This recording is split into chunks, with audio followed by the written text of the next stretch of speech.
Bonsoir à tous, bienvenue à cette nouvelle édition du journal de Zoom IT News, à la une de l'actualité.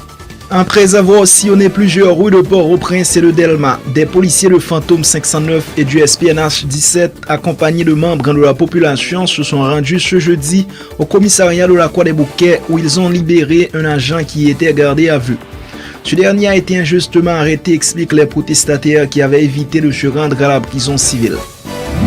Les protestataires raccordent jusqu'à ce vendredi matin 8h au directeur général AI de la PNH, Léon Charles, pour libérer les policiers arrêtés dans la soirée du 6 février dans le dossier du supposé coup d'État, ainsi que l'inspecteur Carl-Henri Boucher, soulignant que ce dernier n'est pas l'unique responsable de l'échec de l'opération à Village de Dieu. Le syndicat de la police nationale continue de réclamer des sanctions contre tous ceux qui sont responsables du décès tragique des policiers, à commencer par le DGAI de la PNH, Léon Charles. Il exige également que toute la lumière soit faite sur le cas de l'agent du SWAT Team, Luc Dor Pierre alias Animal, porté disparu lors de l'opération. Les États-Unis se prononcent finalement sur ce dossier. L'assassinat ignoble d'agents de la police nationale d'Haïti à Village de Dieu met en évidence les grands défis de l'insécurité, a écrit hier sur Twitter Julie Cheng, assistante secrétaire au bureau de l'hémisphère ouest du département d'État américain. Elle a appelé le gouvernement haïtien à fournir à la PNH les ressources nécessaires pour protéger la population. L'homme d'affaires et responsable du mouvement de la troisième voie, Reginald Damboulos, dénonce l'attaque et le pillage hier de son entreprise Universal Motors. Le médecin qui pointe du droit, Jovenel Moïse, annonce la poursuite de la lutte. Les bénéficiaires des transferts de la diaspora perdent environ 4 milliards de gouttes chaque mois, selon l'économiste Fritz Alphonse Jean. Rappelant que les transferts vers Haïti se situent autour de 260 millions de dollars, l'ancien gouverneur de la Banque centrale explique que l'écart entre le taux de référence de la BRH et le taux de transaction est de 15 gouttes.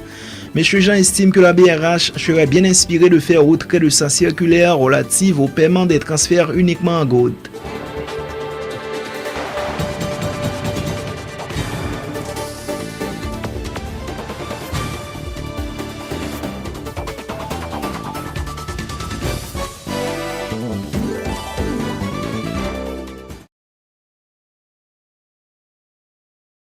Bienvenue au développement du journal. Après avoir sillonné plusieurs rues de Port-au-Prince et de Delma, des policiers de Fantôme 509 et du SPNH 17, accompagnés de membres de la population, se sont rendus ce jeudi au commissariat de la Croix-des-Bouquets où ils ont libéré un agent qui était gardé à vue. Ce dernier a été injustement arrêté, expliquent les protestataires qui avaient évité de se rendre à la prison civile. Ces protestataires raccordent jusqu'à ce vendredi matin 8h au directeur général AI de la PNH, Léon Charles, pour libérer les policiers arrêtés dans la soirée du 6 février dans le dossier du supposé coup d'État, ainsi que l'inspecteur Carl-Henri Boucher, soulignant que ce dernier n'est pas l'unique responsable de l'échec de l'opération à Village de Dieu. Les responsables du mouvement pour la transformation et la revalorisation d'Haïti accusent le pouvoir de facto de Jovenel Moïse d'être à l'origine de l'incendie et les actes de pillage mercredi 17 mars du showroom de la Universal Motors, propriété du dirigeant du parti Pierre Reginald Boulos. Ils y voient un commencement d'exécution des menaces proférées par Jovenel Moïse contre ses adversaires politiques, en particulier le leader du MTV Haïti. Schultz Semsi Kazir est le secrétaire général du MTV Haïti. Première raison, c'est que le président a annoncé que il y a des gens qui sont sous le président a dit qu'il y a un accident et il y a des vidéos et photos qui rejoignent côté qui ont identifié de membres de groupes de gangs qui affiliés à pouvoir, qui participent à pouvoir, qui clairement identifié dans la vidéo et photos ça.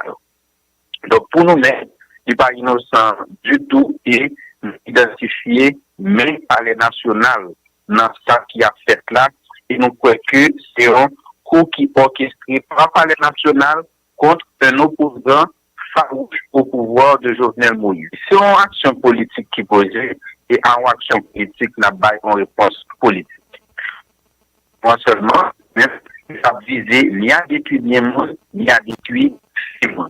MTV n'a jamais participé dans la violence sous aucune forme et toute forme de manifestation que nous toujours participer pour dénoncer la criminelle, l'insécurité dans le pays, la richesse dans le pays, nous ne pas jamais associer à la violence. Nous continuer courageusement dans la mobilisation diplomatique, dans la mobilisation politique et dans la mobilisation sociale.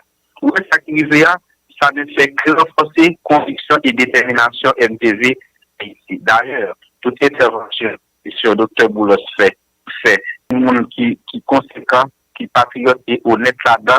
Haïti, bon peuple qui veut vivre capable de justice sociale chaque jour. Et dans la bataille, pour nous frapper inégalité de toutes sortes de pays, yo même, yo gen coup de pouce par là-dedans, de carré des peuples haïtiens, tout patriote, on ne pas décourager, on tirer les coups de jeu. C'est moment, plus que jamais, pour que nous servions avec crise, pour nous faire émerger en l'autre type de société. L'insurrection policière observée actuellement, tout comme l'aggravation de la situation sociopolitique et économique, est le résultat de l'incompétence et de la mauvaise gouvernance du régime du PHTK au pouvoir depuis 2011, affirme l'ex-député Abel Descollines, qui met aussi en cause la complicité des autorités avec les gangs armés. L'ancien représentant de la circonscription de Miambalais à la 50e législature, membre du collectif des anciens députés et de l'opération Tête Ensemble, en a profité pour condamner les scènes de pillage enregistrées hier à la Universal Motors et au commissariat de Delma 33. Il dénonce des individus armés ayant infiltré le mouvement de Fantôme 509 qui aurait commis ces actes de vandalisme. L'ex-député Abel Descollines.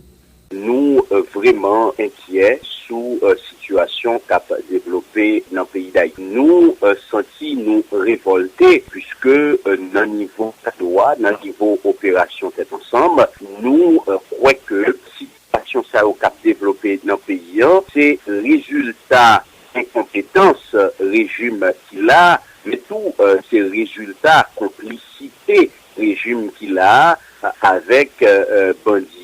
Puisque la police nationale, seule institution qu'il a pour assurer sécurité, vie et bien peuple haïtien, institution la police là, est en crise, pour ne pas dire les sous-routes pour le craser. Si je ne dis situation pays arrivé dans le niveau que l'arrivée à côté où gagne pratiquement une insurrection policière, c'est résultat mauvaise gouvernance, c'est résultat complicité, mon cap dirigé avec de groupes armés qui eux-mêmes pas habilités pour agir dans la nous-mêmes dans le niveau cadois, dans le niveau opération Tête Ensemble, nous pas gagné suffisamment d'éléments pour que nous confirmer ces poliers qui rentraient et qui fait actes de vandalisme dans l'institution Universal Motors, ça que nous déplorer, ça que nous condamner, un pays qui déjà a fait face à une crise économique,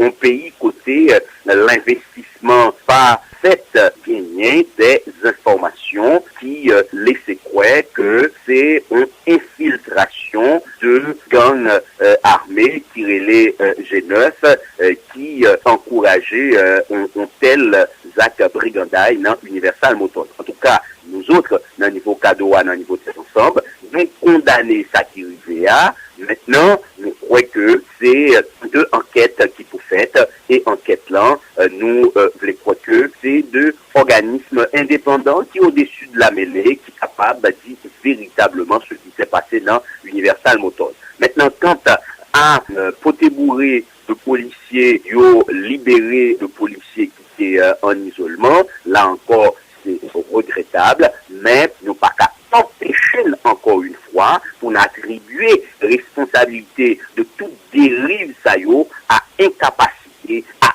irresponsabilité, à absence de gouvernance régime qu'il a pour la nécessité pour que il y ait un changement de gouvernance pour que pays gagne une autre orientation, et c'est pour ça qu'on a mené à niveau Cadouane, à niveau opération Tête Ensemble. Le leader de la plateforme Vérité condamne l'intrusion au commissariat de Delma 33 des policiers du groupe Fantôme 509 qui ont procédé à la libération de 4 de leurs frères d'armes placés en isolement dans ce commissariat. Cette situation, selon Général Joseph, est le corollaire du comportement affiché par le haut commandement de la PNH suite à l'opération ratée de la police à Village de Dieu.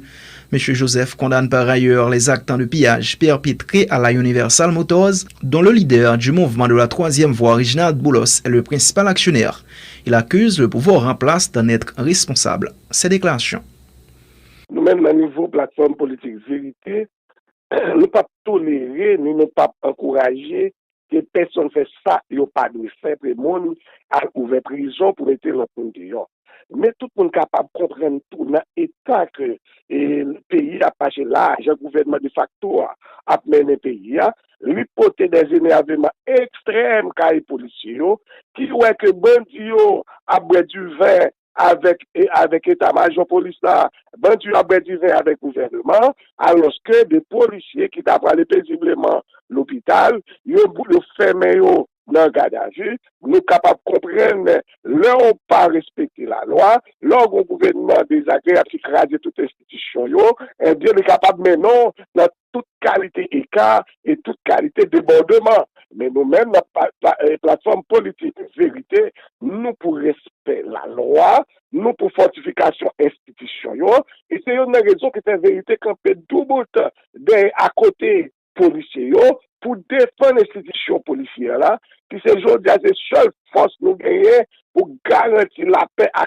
sécurité dans le pays là, mais pendant la défense l'institution policière là, nous pas aggraver la situation, nous pas demander personne pour déborder la loi. Même surtout nous condamner à toute force nous et infiltration que je n'ai fait dans la manifestation policière pour profiter de ça, des planifications qui sont bien faites pour un contrôle monétaire, pour une toute qualité matérielle sophistiquée pour craser Universal Motors, même parce que aujourd'hui, quel que soit le leader responsable, nous devons pour nous encourager le business, nous devons même si aujourd'hui, nous pas d'accord avec tout craser brisé.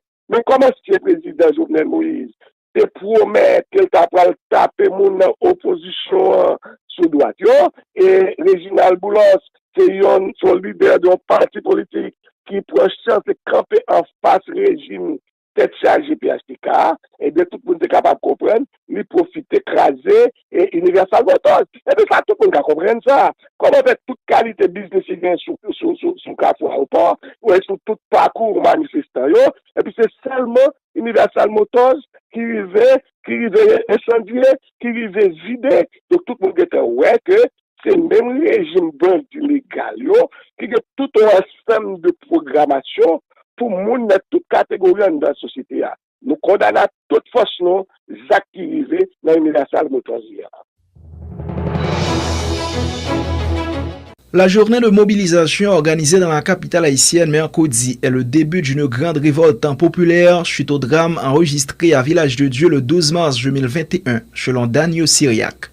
Le porte-parole de l'Organisation du peuple en lutte dit par ailleurs condamner les actes de violence perpétrés contre la Universal Motors. Il pointe du droit lui aussi l'équipe au pouvoir. Un extrait de ses déclarations. C'est un élan de réveil populaire qui a été manifesté de plus en plus, qui est inévitable.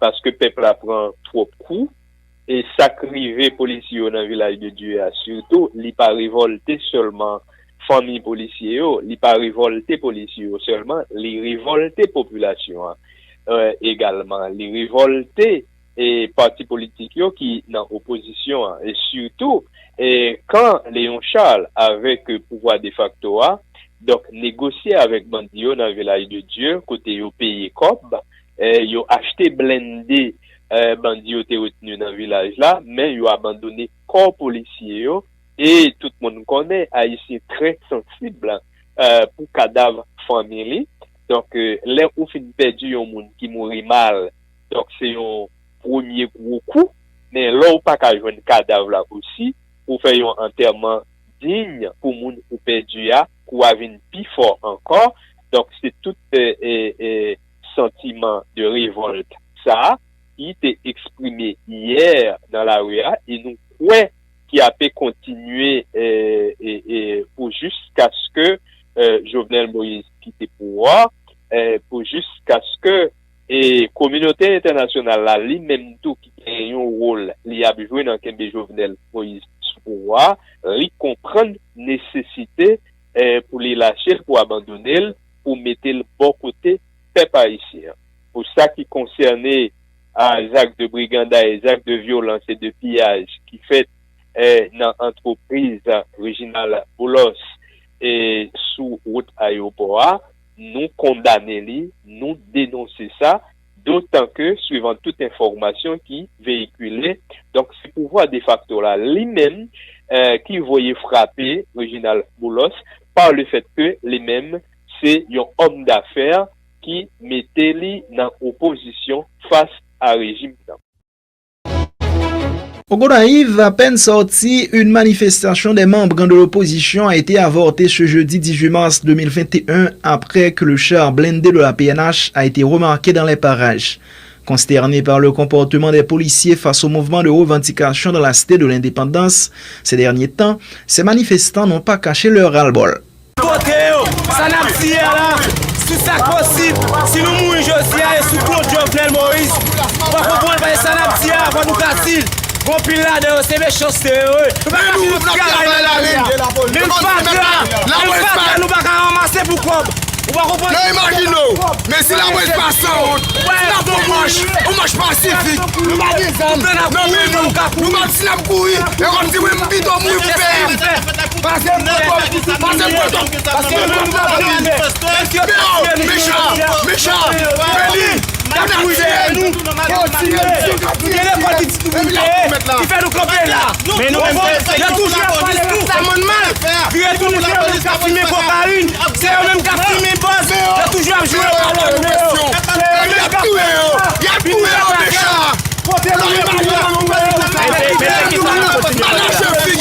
Rappelons que hier, lors d'une manifestation spontanée, un militant du quartier populaire de Raboto a été touché d'un projectile à l'épaule gauche.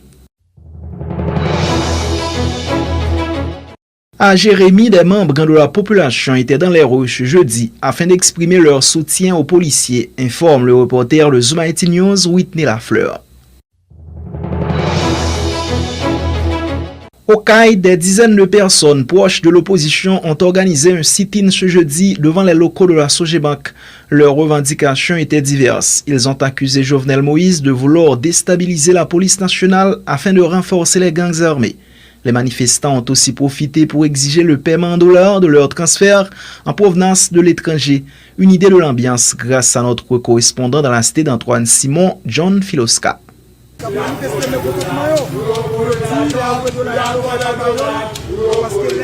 Jovenel, il crase la police avec Léon Charles pour former gang. Nous-mêmes, le pays, nous pas voulu. Oh, c'est parti, par un policier qui tombait en balle bandit. Je dis à monsieur, vous comprenez pour que vous crasez la police pour venir avec l'armée d'Haïti. Et nous connaissons qui travaille que l'armée d'Haïti fait en 86, qui travaille que l'armée a fait en deux pays. Je dis à nous-mêmes, nous déterminés. La police là, c'est un police qui sortit dans masse peuple là, c'est un police qui pas ni 10 minutes là-dedans, c'est petits paysans, c'est petits sowettes. Nous camper avec eux, nous bataille pour que une justice pour confrères qui tombent en balle et ISO dans le village là. La population haïtienne, nous sommes pas pour Haïti, qui c'est PNH, Police nationale d'Haïti, qui c'est présenté à nous, qui c'est pour nous, c'est pour les policiers, nous avec nous jusqu'au bout, et le peuple a dit Léon Charles. Léon Charles pour la l'air, trois policiers dans le village à Balou, pour parler, je trois policiers, pour opératement, comme ça. Nous devons tout banque pour exiger Sogespef, Sogebank, pour exiger BRH, rentrer ce qu'il est là, puis on bat le peuple à dollars, les dollars venus. Parce que Kounia, ils font gens avec BRH, puis on est capable de voler les dollars. Puis on voit le village de Dieu, puis on est capable de voler les dollars, puis on vote le bail gang. C'est pour ça que nous venons là matin. Tout le monde qui va parler, c'est pour nous venir là, puis on va les dollars. Parce que si on part en l'autre bord, il faut $100 pour vous. Sous $100, Nèg yo coupé pour net, yo prend 1900 gouttes sous lui. Et ça fait jodi à nous vinn dire, là on voit dollar, bon nous dollar nous, en dollar, nous pas de gouttes parce que c'est gouttes à bon nous. Nous pas de problème de bon gouttes là non. Si on te bon nous à bon toi, c'est pas pour aller au voler. Demain n'a dépend. Si Gisèle après n'a dépend. Il transfert, n'a dépend une banque et après ça c'est scellé. On va mettre sous toute banque ça yo. Les bénéficiaires des transferts de la diaspora perdent environ 4 milliards de gourdes chaque mois, selon l'économiste Fritz Alphonse Jean. Rappelant que les transferts vers Haïti se situent autour de 260 millions de dollars, l'ancien gouverneur de la Banque centrale explique que l'écart entre le taux de référence de la BRH et le taux de la transaction est de 15 gourdes. M. Jean estime que la BRH serait bien inspirée de faire retrait de sa circulaire relative au paiement des transferts uniquement en gourdes. L'économiste Fritz Alphonse Jean. C'est un constat qui est assez simple et constat nous fait à partir du taux de change qu'il a appliqué pour les gens qui recevoir l'argent et le taux de change qui est appliqué lorsque les gens qui récipient de l'argent, ça récipient des transferts sans contrepartie, ça le réseau de transaction. Donc en fait, c'est un manque à gagner en termes de pouvoir d'achat que les gens gagnent. Là, par exemple, ils recevoir l'argent, ils ont un taux de référence de la Banque centrale là, et qui n'importe l'autre transaction que les gens le faire. Lui-même, il est obligé de subir l'autre taux de change. Donc c'est différent ça. La différence que nous observons, c'est une différence de 15 gouttes que liée entre le taux de référence là et taux de transaction que mon lui-même que le jeune va faire transaction dans la rue ou bien n'importe où. Donc 15 gouttes ça, l'on multiplie par 260. Nous estimons le volume de transaction, volume de transfert que vous recevez à 260 millions. L'on multiplie 15 là par 260, il va auprès de 4 milliards de gouttes. Donc c'est à ça que nous fait référence. Et nous pensons que ça, c'est une injustice qui a fait à récipiendaire en Haïti. Donc si vous multipliez 4 milliards de gouttes ça par 12, nous exactement ça veut dire en termes de diminution de pouvoir d'achat pour les consommateurs là en Haïti. Évidemment, la Banque centrale là lui-même, on a dit, est prisonnier de situation politique là. Il est obligé de faire, mettre dehors, édicter en série de circulaires. Et c'est dans cette situation ça que nous sommes. Ces situations ça que nous sommes, sont pièges à conflit que nous vivons là dans en Haïti. On va regarder une série de mesures qui apprend, c'est des mesures extrêmement difficiles qui apprend. Regardez par exemple, si on prend le dernier tableau d'opération financière que le ministère de l'économie et des finances a publié, à côté que, il était doué 49 milliards de gouttes, qui opération que vous faites? Il a prêté 54 milliards, puis il a payé 49 milliards. Donc, on a une situation de banqueroute généralisée en pays. Donc, même le président Jovenel allait, équipe qui prend en charge les rênes de l'administration publique, il a bien pu faire face à une situation extrêmement exécrable au point de vue des finances publiques. Bon, premièrement, il faut que nous arrêtions d'hémorragie. Premièrement, c'est évident que mon qui est responsable des finances publiques, qu'on y a là, mon qui est responsable des politiques, les affaires de la chose publique, il n'est pas capable. Parce que faut nous rendre compte de ça. En Haïti, justement, nous n'avons pas jamais tiré conséquences dans une série de mauvaises actions que hypothèse que nous faisons au niveau des INOP par rapport à tout ça que nous sommes détaillés là, pour qu'arriver à un environnement, en mise en confiance de toute institution politique, pour qu'arriver aux élections. Donc, nous pensons que pour faire face à ça, au besoin au minimum 750 à 800 millions de dollars. À l'initiative du bureau de communication de la mairie de Delma, les employés de cette institution ont organisé ce jeudi une cérémonie d'hommage au maire principal de la dite mairie, Wilson Jeudi. Il s'agit de la vie de ses ouvriers, de l'honorer pour son leadership, son dynamisme et sa vision dont il fait montre depuis qu'il est à la tête de la mairie. Reportage Emmanuel Mérina.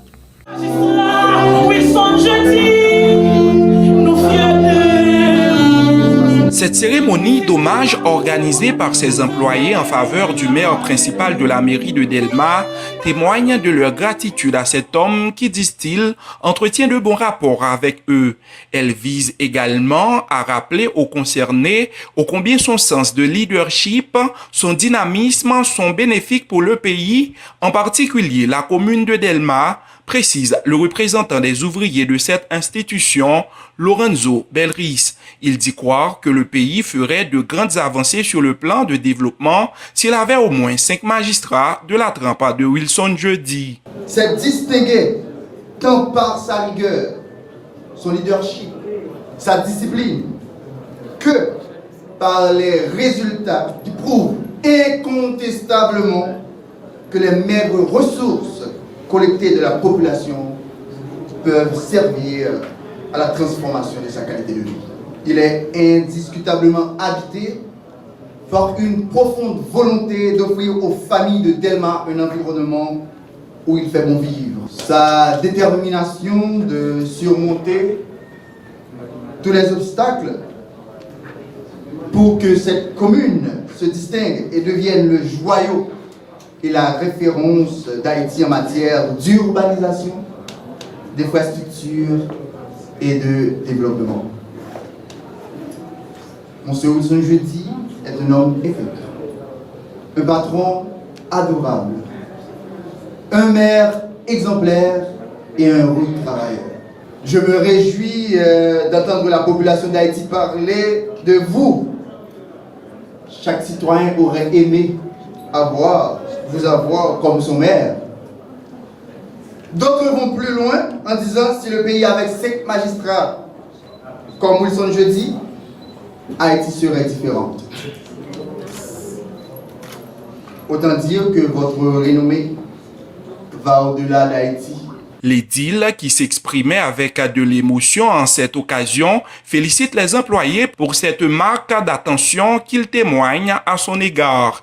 Il déclare que ce geste restera gravé dans sa mémoire pour le reste de sa vie. Ce dernier, qui renouvelle aux employés son amour, précise qu'il les considère comme ses enfants. Il explique. Je me sens vraiment ému. Je n'y attendais pas. Ça me fait chaud au cœur. Même si parfois les larmes arrivent, et j'arrive quand même à les pousser.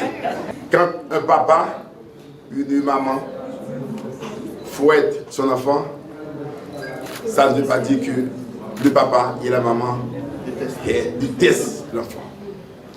C'est-à-dire, je crois que jusqu'ici, au niveau de la mairie de Delma, je ne connais pas les autres mairies ou les autres administrations, mais parmi les employés,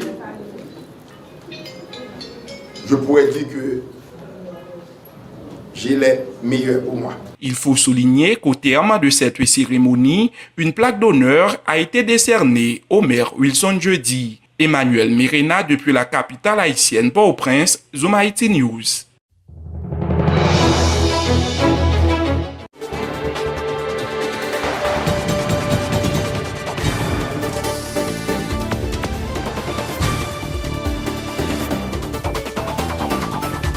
La page internationale du journal. La Russie a annoncé mercredi 17 mars avoir rappelé son ambassadeur aux États-Unis pour consultation après une interview de Joe Biden durant laquelle il a estimé que Vladimir Poutine était un tueur et promis qu'il paierait le prix de ses actes. Explication Pierre-Philor Saint-Fleur. Le torchon brûle entre Moscou et Washington. La Russie a annoncé mercredi 17 mars avoir rappelé son ambassadeur aux États-Unis pour consultation, tout en assurant vouloir éviter la dégradation irréversible des relations avec les États-Unis, qui se trouvent dans un état difficile depuis des années. Cette décision intervient quelques heures après des propos du président américain Joe Biden, qui, interrogé par un journaliste, qui lui demandait s'il pensait que son homologue russe Vladimir Poutine était un tueur, a esquissé et a promis qu'il paierait le prix de ses actes. Des propos dénoncés à Moscou comme une attaque contre la Russie et une insulte envers le peuple russe. Selon un communiqué du ministère russe des Affaires étrangères, l'ambassadeur à Washington, Anatoly Anatov, a été rappelé à Moscou pour des consultations afin d'analyser ce qu'il faut faire et où aller en ce qui concerne les relations avec les États-Unis. Pour nous, l'essentiel est de déterminer quels peuvent être les moyens de rectifier les relations russo-américaines qui sont dans un état difficile et que Washington a amené dans une impasse ces dernières années, a poursuivi le diplomate russe. Moscou assure pour autant vouloir éviter leur dégradation irréversible, disant espérer que les Américains sont conscients des risques. Les relations entre la Russie et les États-Unis souffrent depuis des années des crises à répétition, de l'Ukraine à la Syrie en passant par des accusations d'ingérence électorale, d'espionnage ou plus récemment de cyberattaques. Plus tôt mercredi 17 mars, Washington avait annoncé étendre les restrictions d'exportation vers la Russie dans l'affaire de l'empoisonnement du principal opposant Alexei Navalny, dont les services de renseignement américains attribuent la responsabilité au Kremlin.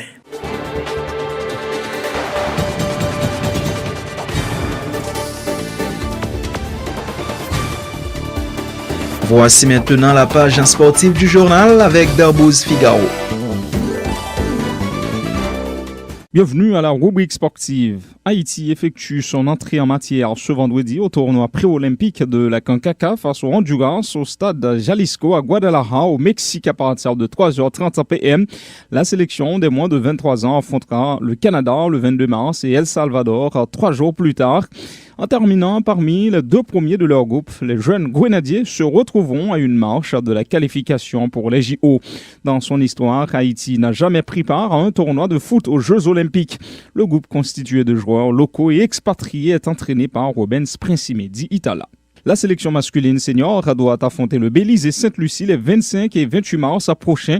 Les joueurs évoluant en France ne seront pas disponibles. Les clubs français sont autorisés à ne pas libérer leurs joueurs au pays hors de l'Union européenne pour la prochaine trêve internationale. Ainsi, Pierre Jean-Jacques ne pourra pas compter sur Karl-Heinz Arcus, Franz Di Piero et Hervé Basile. Duquesne Nazon est en outre incertain. Il est toujours sous la prise du Covid-19 et doit se soumettre à un nouveau test ce vendredi. Retour sur les derniers huitièmes de finale de la Ligue des champions de l'UEFA. Le Bayern Munich et Chelsea ont composté les 2 derniers billets donnant accès au quart de finale. Le Bayern Munich a disposé de la Lazio 2-1 grâce à des réalisations de Lewandowski et Choupo-Moting.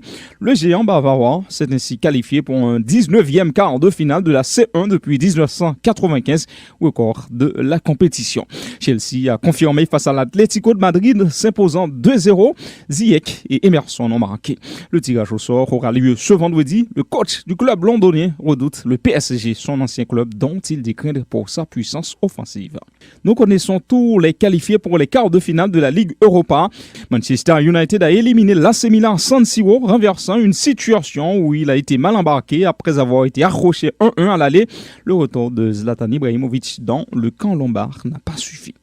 Les autres qualifiés Ajax, Amsterdam, Villarreal, Granada, AS Roma, Olympiakos.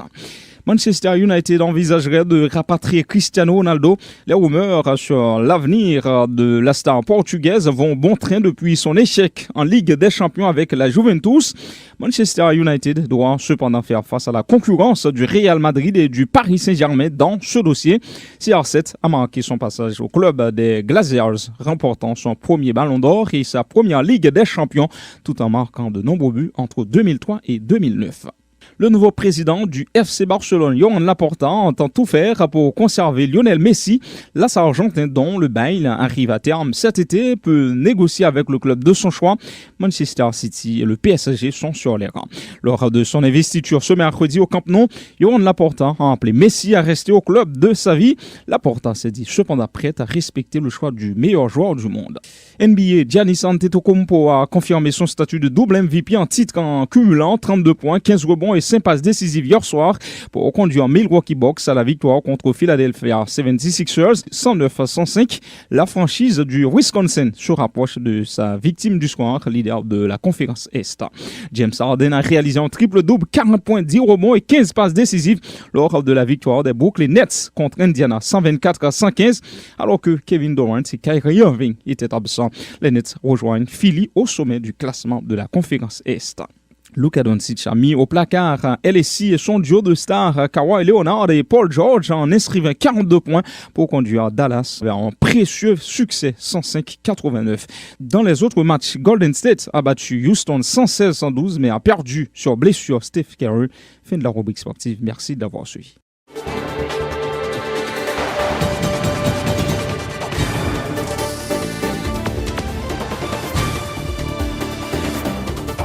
C'est la fin du journal. Avant de partir, voici le rappel des titres. Après avoir sillonné plusieurs rues de Port-au-Prince et de Delma, des policiers de Fantôme 509 et du SPNH 17, accompagnés de membres de la population, se sont rendus ce jeudi au commissariat de la Croix-des-Bouquets où ils ont libéré un agent qui était gardé à vue. Ce dernier a été injustement arrêté, expliquent les protestataires qui avaient évité de se rendre à la prison civile. Les protestataires raccordent jusqu'à ce vendredi matin 8h au directeur général AI de la PNH, Léon Charles, pour libérer les policiers arrêtés dans la soirée du 6 février dans le dossier du supposé coup d'État, ainsi que l'inspecteur Carl-Henri Boucher, soulignant que ce dernier n'est pas l'unique responsable de l'échec de l'opération à Village de Dieu. Le syndicat de la police nationale continue de réclamer des sanctions contre tous ceux qui sont responsables du décès tragique des policiers, à commencer par le DGAI de la PNH, Léon Charles.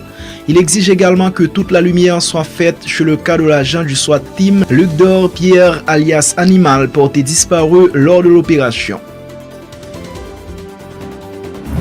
Les États-Unis se prononcent finalement sur ce dossier. L'assassinat ignoble d'agents de la police nationale d'Haïti à Village de Dieu met en évidence les grands défis de l'insécurité, a écrit hier sur Twitter Julie Cheng, assistante secrétaire au bureau de l'hémisphère ouest du département d'État américain. Elle a appelé le gouvernement haïtien à fournir à la PNH les ressources nécessaires pour protéger la population.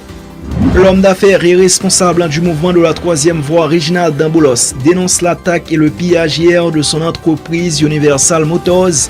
Le médecin qui pointe du droit, Jovenel Moïse, annonce la poursuite de la lutte. Les bénéficiaires des transferts de la diaspora perdent environ 4 milliards de gouttes chaque mois, selon l'économiste Fritz Alphonse Jean. Rappelant que les transferts vers Haïti se situent autour de 260 millions de dollars, l'ancien gouverneur de la Banque centrale explique que l'écart entre le taux de référence de la BRH et le taux de transaction est de 15 gouttes.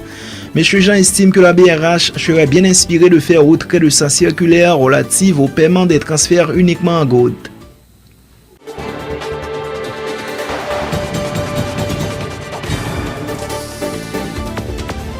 Vous avez suivi le journal de Zoom IT News. Merci à vous, chers téléspectateurs, chers internautes. Rendez-vous dans notre plus prochain numéro.